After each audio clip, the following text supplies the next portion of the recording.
In the beginning, we see astronauts working on the Hubble telescope, which is revolving around Earth's orbit. They were trying to transmit data to mission control on Earth. There is a problem with the transmission device, and Earth is not receiving any data. Suddenly, Mission Control finds out that a Russian satellite has incurred a missile strike and has broken into debris, which is orbiting at 20,000 miles per hour. For now, it is not near the astronauts, but they have to be cautious. The astronauts quickly initiate repairing the faulty parts of the telescope. Suddenly, Mission Control on Earth orders them to abort the mission and initiate an emergency disconnect from the telescope. Debris from the previous satellite struck other nearby satellites, causing more debris, all of which is traveling faster than a bullet and approaching near the astronauts. The space shuttle, Explorer, is detached from Hubble, and astronauts are ready to board the shuttle. Debris from the explosion is now visible and closing in very fast. Meanwhile, Dr. Stone is still strapped to the robotic arm. Astronaut Matt tries to bring Dr. Stone to the Explorer, but suddenly they get hit by high-speed debris. The Explorer starts to revolve violently, and Dr. Stone is still attached. Meanwhile, Explorer has lost communication with Mission Control. Suddenly, the arm snaps, and Stone is flying along with the robot arm.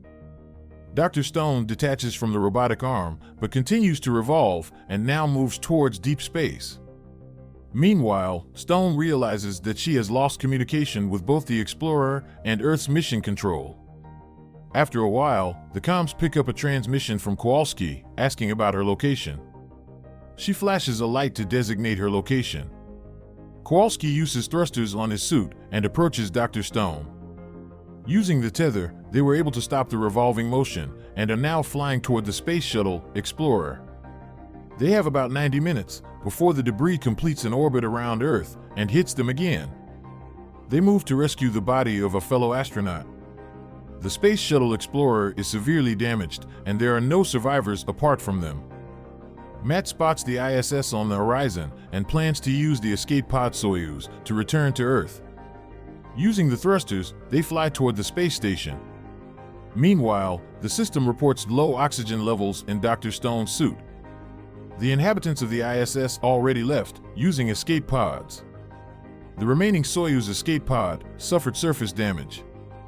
Matt aims the thrusters toward the station, and they hit the surface multiple times. During this struggle, Dr. Stone's tether detaches, and she moves uncontrollably.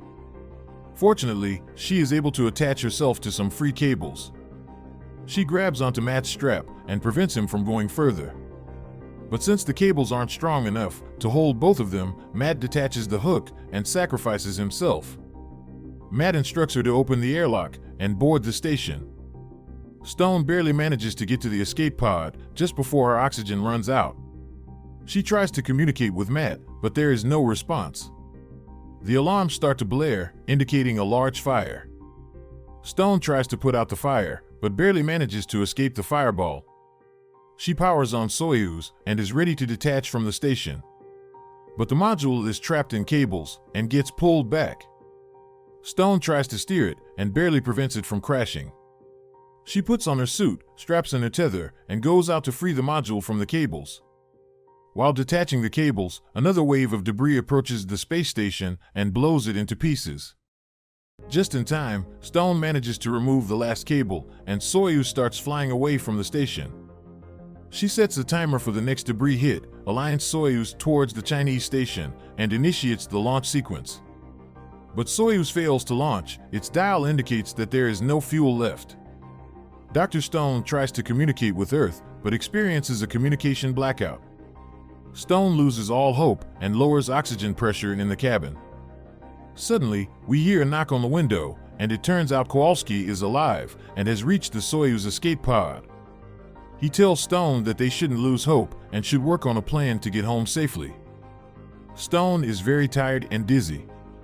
Suddenly, she looks to her side, and Kowalsky disappears, which means she is hallucinating about him being alive and reaching her.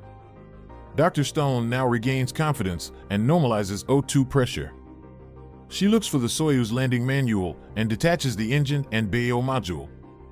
She configures the remaining module for a landing sequence and hits initiate.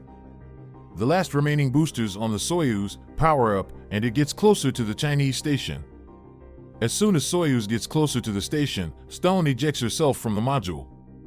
She guides herself using a CO2 cylinder and approaches the Chinese space station, Tiangong. The station is free-falling and slowly entering Earth's atmosphere. She navigates through the station and locates the escape pod, Shenzhou. She randomly presses several buttons, and finally, one of them initiates the launch. Shenzhou detaches from Tiangong and enters Earth's atmosphere. The station is now broken into multiple pieces, and it burns through the atmosphere. The escape pod, along with Dr. Stone, successfully lands on the ocean surface. But as soon as Stone opens the door, water starts to fill up the pod. The pod starts to descend to the ocean floor. Stone loses her astronaut gear and swims back up to the surface. She looks up at the sky and sees falling debris from the satellites.